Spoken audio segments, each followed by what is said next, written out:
ओम श्री गणेशाय नमः। ओम महालक्ष्म्यै नमः। दर्शक मित्रों, दीपोत्सव पर्व की मंगलमय शुभकामना। भगवती लक्ष्मी की कृपा हम सभी पर बनी रहे और धनाध्यक्ष कुबेर का आशीर्वाद भी हम सभी पर बना रहे, ऐसी महालक्ष्मी से अनंत प्रार्थना। कन्या राशि नवंबर 2024 कैसा रहेगा? क्या चुनौतियों का सामना करना पड़ेगा?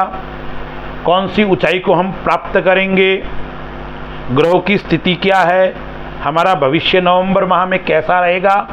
आइए इन सब बातों पे हम विचार करते हैं।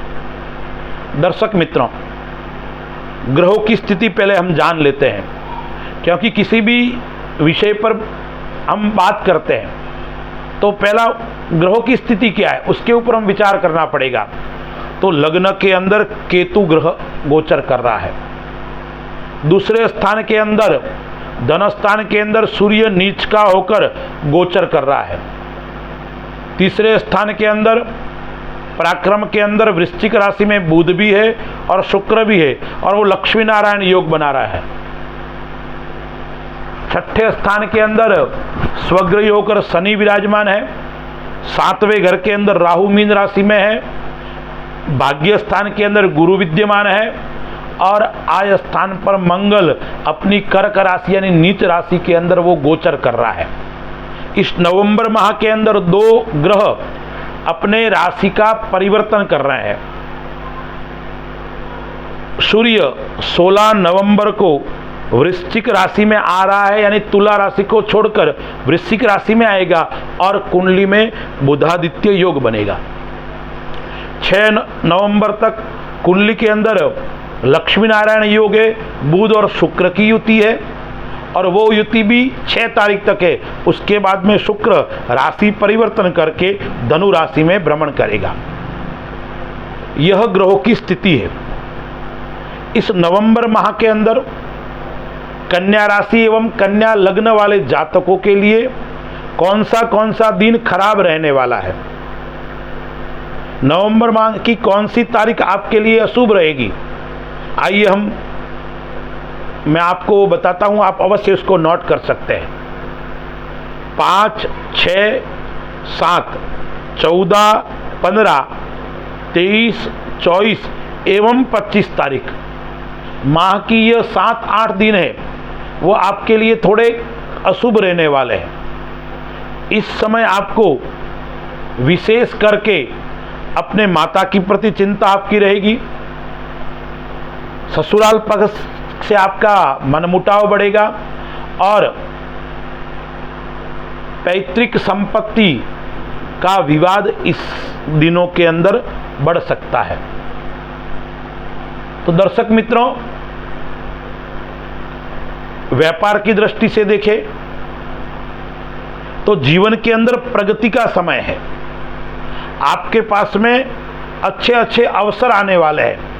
चाहे आप व्यापार करते हो, चाहे नौकरी करते हो या अन्य किसी भी प्रकार का कार्य करते हो, तो इस नवंबर माह के अंदर आपको नए अवसर प्राप्त होंगे।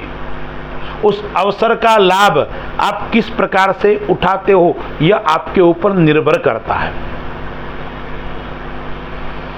कन्या लग्न वाले जो जातक है, राशि वाले जो जातक है, उनका नवंबर माह के अंदर यात्रा योग श्रेष्ठ बन रहा है। अच्छी यात्रा का योग हो रहा है।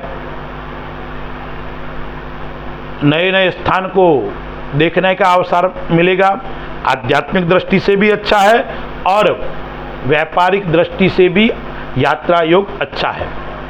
इस नवंबर माह के अंदर आप ऊर्जावान रहेंगे, यानी आप काम के प्रति सजग भी रहेंगे, सावधान भी रहेंगे और वो आपको सफलता की ऊंचाइयों तक पहुंचाने वाला समय रहेगा। यानी कन्या राशि वालों के लिए व्यापार की दृष्टि से, आर्थिक दृष्टि से, नौकरी आदि की दृष्टि से समय श्रेष्ठ और उत्तम रहने वाला है। प्रगतिदायक बताया मैंने आपको।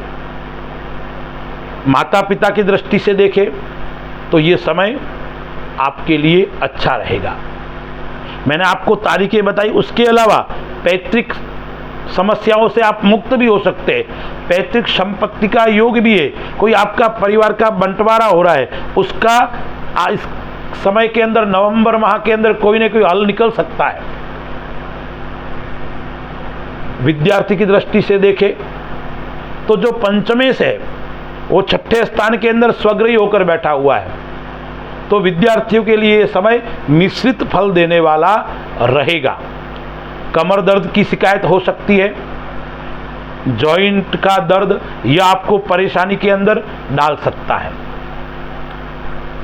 संतान की दृष्टि से भी यह मध्यम फल देने वाला रहेगा। आय स्थान यानी आने वाला धन, आने वाला स्थान, उसके अंदर थोड़ी समस्या आपको हो सकती है, यानी समय पर आपका पेमेंट नहीं आना। किसी ने 4 तारीख बताई तो वो 10 तारीख हो सकती है, यानी समय पर पैसा तो आएगा लेकिन समय पर नहीं आना, और उसके कारण आपकी योजना है उस योजना में थोड़ा आपको बदलाव करना पड़ेगा। यानी बदलाव से सफलता, यानी कार्य में आपको बदलाव जरूर करना पड़ेगा। नेत्र संबंधी समस्या आपको परेशान कर सकती है, सिर दर्द है, आंखों में जलन है, चश्मा लगना है, इस प्रकार की समस्या आपको रहेगी। और मौसम की बीमारी जो है, जुखाम, खांसी, वर्तमान में जो चल रहा है वायरल, इस प्रकार की समस्या आपको ग्रसित कर सकती है। इसलिए आपको नवंबर माह के अंदर मौसमी बीमारी से बचने के लिए घरेलू उपाय भी आपको करने पड़ेंगे। भाई बहन की दृष्टि से देखें तो कन्या राशि वालों के लिए समय अच्छा रहेगा। पराक्रम आपका अच्छा रहेगा, प्रत्येक कार्य के अंदर आपको यश भी मिलेगा। सामाजिक दृष्टि से आप कार्य करते हो, राजनीतिक कार्य करते हो, तो आपका जो दशमेश है वो पराक्रम में बैठा हुआ है, तो वो भी आपको राजनीतिक सामाजिक क्षेत्र में आपको सफलता की प्राप्ति कराएगा। भाग्य में थोड़ा उतार चढ़ाव जरूर रहेगा, लेकिन आपको अच्छे लोगों से सलाह लेकर कार्य को करना है, तो आपको जीवन के अंदर सफलता की प्राप्ति होगी। जीवन साथी की दृष्टि से देखें तो जीवन साथी का स्वास्थ्य नरम गरम रहेगा। जीवन साथी से आप जरूर चिंतित रहेंगे। आपकी भी पेट की समस्या रह सकती है और जीवन साथी के भी पथरी है, ब्लड प्रेशर है, गुर्दा है, बैक पेन है, इस प्रकार की समस्याएं थोड़ी थोड़ी नवंबर माह के अंदर रहनी है। सावधानी किस बात से आपको रखनी है? एक तो आपको अपनी योजना किसी के साथ में शेयर नहीं करनी है, किसी को नहीं बतानी है। यानी आपका जो कार्य है वो स्वयं आपको अंदर रखना है, बाहर किसी के सामने उसको प्रकट नहीं करना है। तीसरा, एक बात आपको विशेष और ध्यान रखनी है, शत्रु से आपको सावधान रहना है, बचकर रहना है, अन्यथा शत्रु आपको परेशान कर सकता है। और फालतू के कार्यों की ओर आपको ध्यान नहीं देना है, क्योंकि आपकी आध्यात्मिक दृष्टि अच्छी है, तो ये भूत प्रेत पिशाच इस प्रकार की जो योजना है, तंत्र मंत्र, उससे थोड़ा आपको बच के रहना है। यानी तांत्रिक आदि क्षेत्र में आपको लगाव नहीं रखना है। उपाय क्या करना है? तो कन्या राशि वालों के लिए सबसे श्रेष्ठ उपाय है भगवती लक्ष्मी का पूजन करना, यानी लक्ष्मी नारायण की उपासना करना, और साथ में गणेश और लक्ष्मी उसकी भी आप विशेष उपासना कर सकते हो। बुधवार के दिन गणपति महाराज और लक्ष्मी के ऊपर एक पात्र के अंदर गणपति महाराज को विराजमान, साथ में लक्ष्मी को विराजमान करके उनके ऊपर अरिया की वर्षा करनी है, और खुले पैसे साथ में रहकर वो भी भगवान के चरणों में रखना है। आपके वहाँ धन की वृद्धि होगी, धान्य की वृद्धि होगी, और आप किसान है, आप व्यापारी है, तो आपके अंदर धन की निरंतर बढ़ोतरी होगी। यह करोगे तो आपको सफलता की प्राप्ति होगी। अस्तु। जय श्री राम।